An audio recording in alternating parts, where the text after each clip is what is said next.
taas ang atong ebanghelyo tungod kay gipasabot man ni Hesus ang sambingay. So dili na ko kinahanglang mo humili, no? Wala mo kasabot ato. Sabot na?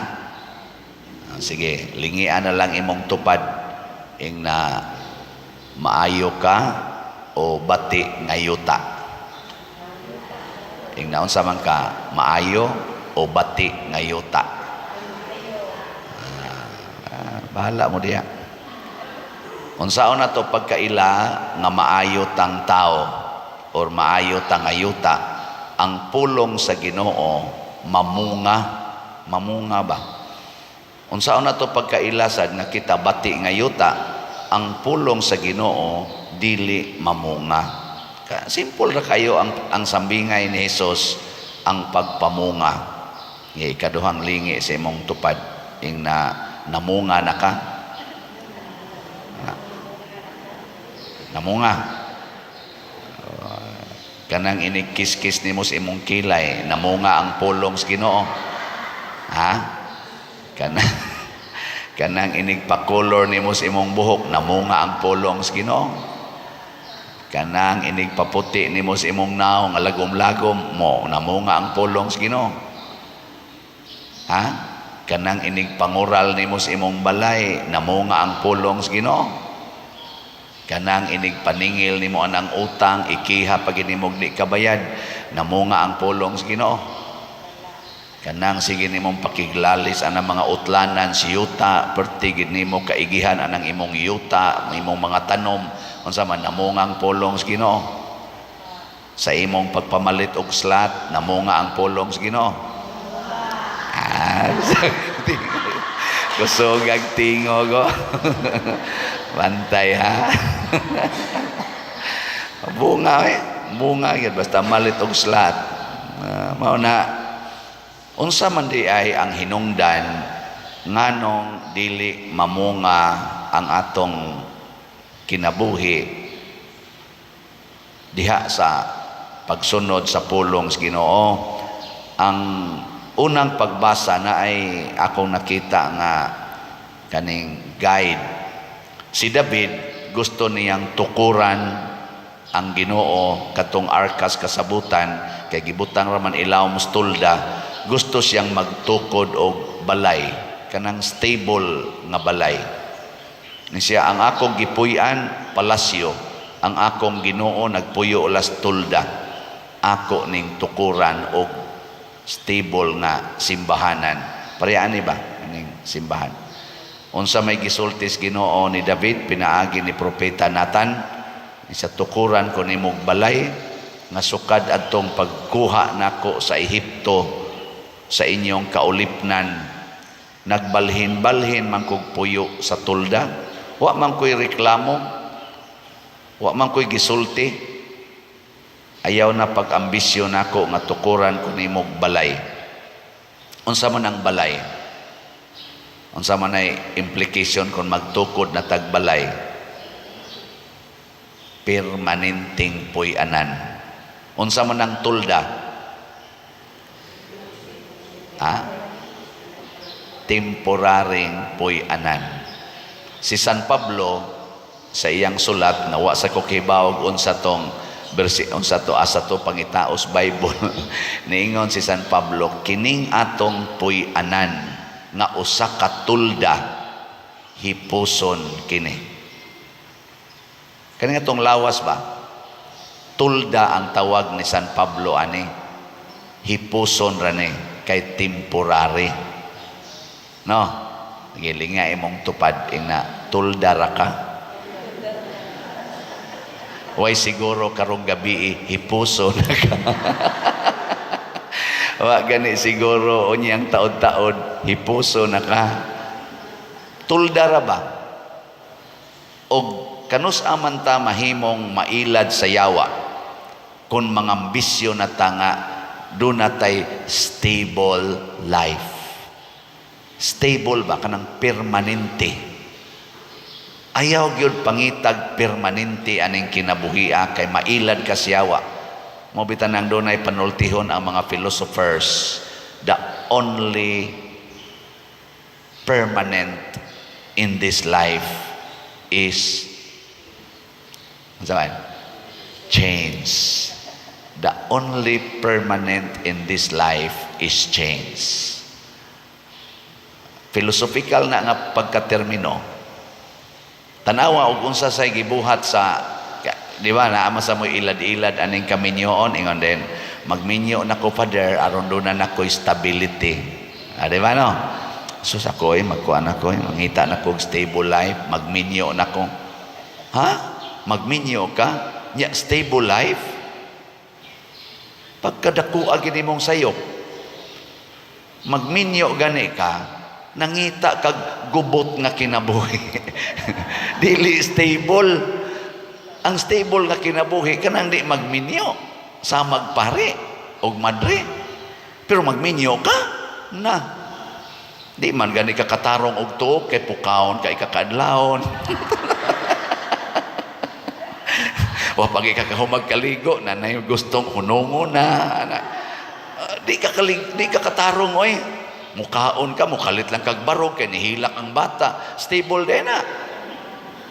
Nya gikan sa imong pagkamabdos hangtod sa pagdako anang bata nga imong gimabdos hangtod maminyo na pirmi kang maapektuhan siyang problema. Stable din na.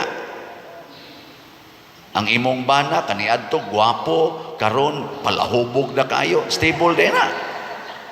Kadang asawa nimo siksik istanan, Coca-Cola body, karon beer brandy na ang lawas. Stable din na. Ha? Oh, dili oy. Mauna nga bisan sa kaminyoon gipreparar ng daan nga dili stable ang kinabuhi.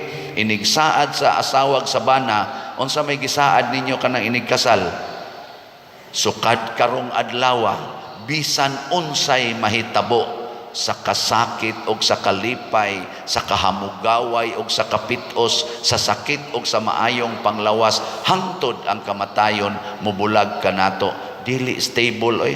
Karon malipayon ka, sunod na sang panahon sakitan na sad ka. Karon abunda ka, sunod panahon pobre na sad ka. Karon himsog kag lawas, sunod panahon masakito na ka. Alingi ay mong tupad, inaon say sakit ni moron. Na anay sakit onya mag-maintenance ka, mag-maintenance kay aron kunuhay maayo imong sakit.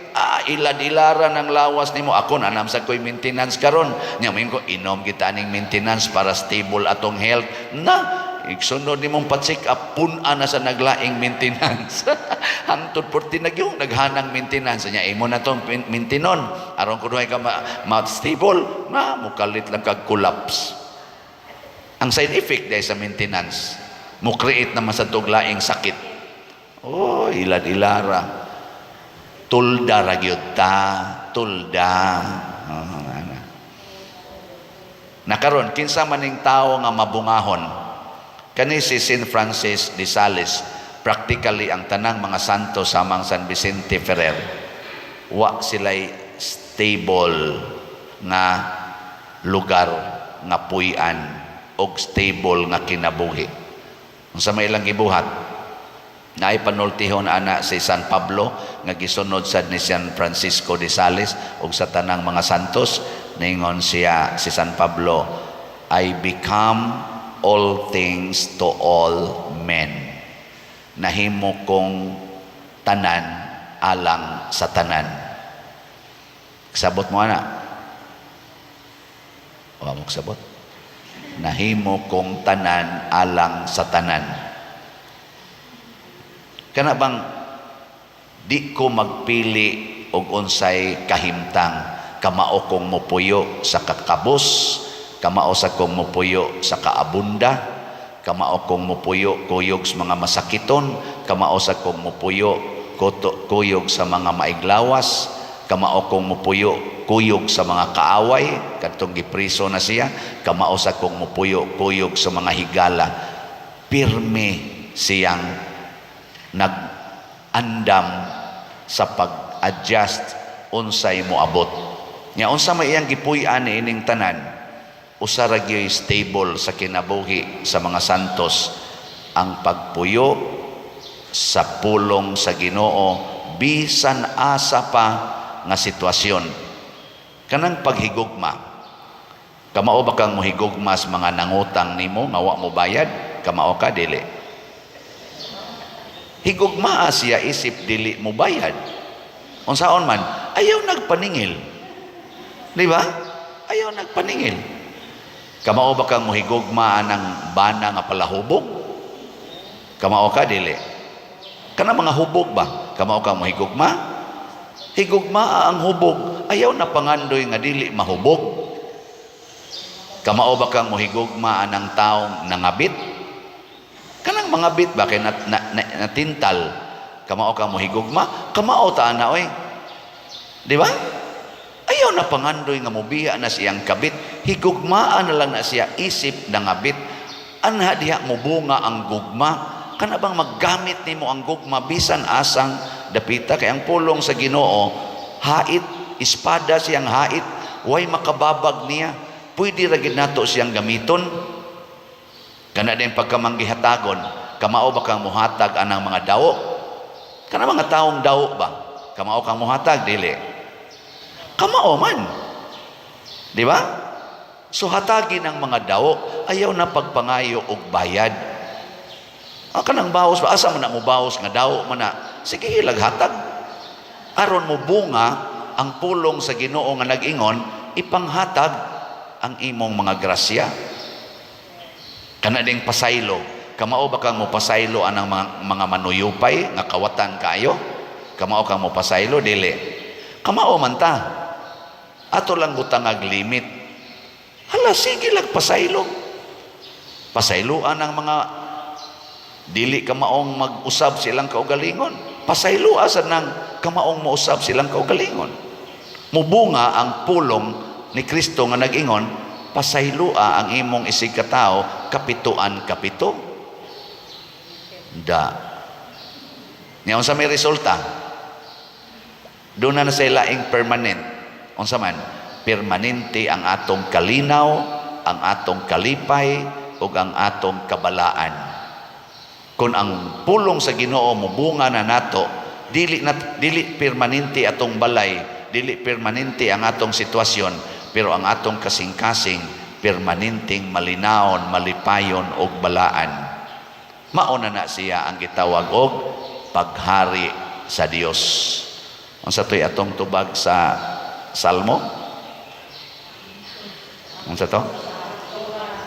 Hangtod sa kahangturan, ampingan ko ang akong gugma alang kaniya.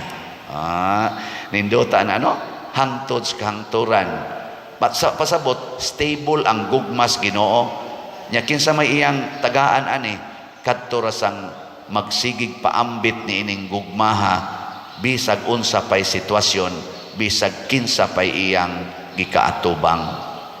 Muna dinis ato, sige tagtabang ani mga tao nga nagpatabang nato, nay uban mo saway sad nato. Sige kog baligyag slat, nay uban mo palit na say dili. Pero mao ba nay rason nga di nako mo baligya? Di tanawa di ba ang atong halin sa atong SBF dag niabot nag 8,378 ka slots. Pakpak, di ba? Nya ang ato sad nga Healing Joy of Santo Niño niabot na sag 6,087 ka slots. Pakpak yapon.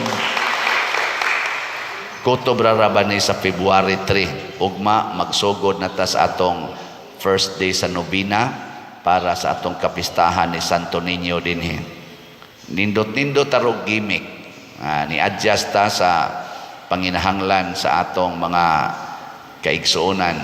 Gusto ko no nga ipaaligri na tugjutay ang atong pagsaulog mo nang dunay gitaw na tog sinulog kompetisyon sa chapel level, na asay sinulog kompetisyon sa barangay level. Aligre na kayrong atong palibot, no? Gabi idugay kong nakatog kay gasigig buto-buto diri skillet kay nagpractice na ko maamong sa kog apil anida, pero sige lang unsaon man nga ato maning sitwasyon karon. Ana gipakwenta nako sa atong kuan accounting og pila gyud mabudget ani moabot og mga 2.5 million. Ay mo duko-duko diha. 2.5. Ang kingon ko 2 million raman to akong yun una, 2.5 man di ay. Dayon ni nato dili. Kana mo ni atong kun nganong mobalibad man ta nga kamao man tang mo kuan. So atong increasean ang atong pagpalit og slot. Himuon na natong 25,000 ang atong HGSN, dili na 20,000, tag 100 raman sad ni niya. At competition man challenge man mag-challenge sad ta. Upat man 5 man ni kabuk atong barangay dinhi niya, 5 na sad ko katuig dinhi. Di ba? So maghimo ta og 50 slot challenge sa HGSN. Tagpila man na? Tag 5,000. Di ba? So gusto ka nga mo challenge imong kaugalingon aron mo bunga gyud ang pagkamanggihatagon, hala palit og 50 slot challenge, 5,000 pesos nga HGSN. Nya ato ning hotdog palit ang 25,000 aron matuman ang atong kanirong gitawag og pangandoy sa pagpauswag sa atong pag-celebrate sa Pista Senior dinhi sa atong parokya. Gamay ra kayo ni itandi sa gihimo sa atong basilika, pero igo na ni para nato sa parish level nga makapadasig, makapalig-on sa atong relasyon sa Ginoo ni Santo Niño, sa mahal nga Birhen Maria nga iyang inahan, og sa atong isig katao. Kanilang rong magpractice sila kada gabi.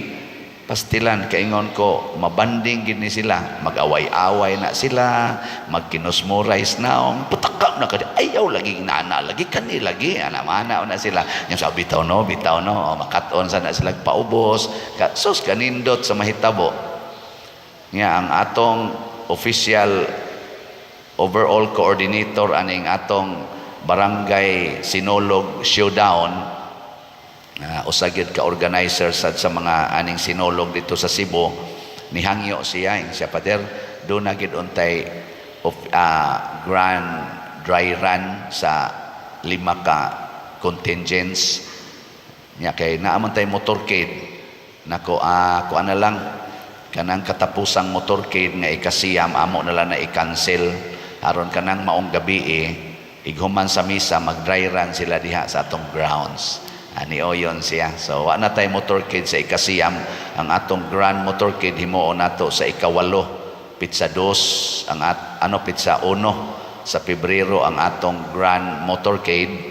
Onya ini ka Pizza 2 kuana diha final dry run aron nindot ang atong showdown ini ka Pizza 3. Di ba? Mamugwa malipay di mo panambong mo nya dasigon ta mo kuyog mos motorkid 8 ka adlaw malingaw gid mo magtan-aw sa mga sinulog sa mga chapels 34 ka kapilya mag-perform og sinulog every night anang 8 ka adlaw.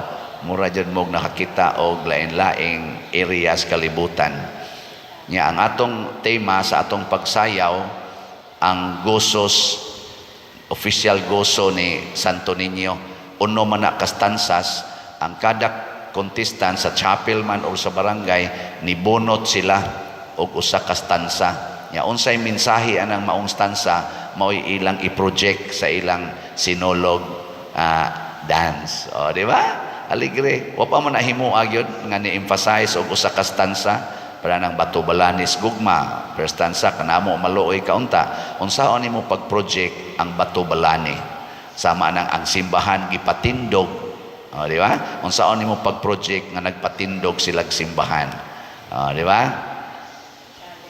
Murag wa gyapon epekto kayo, sige na manindog na lang ta.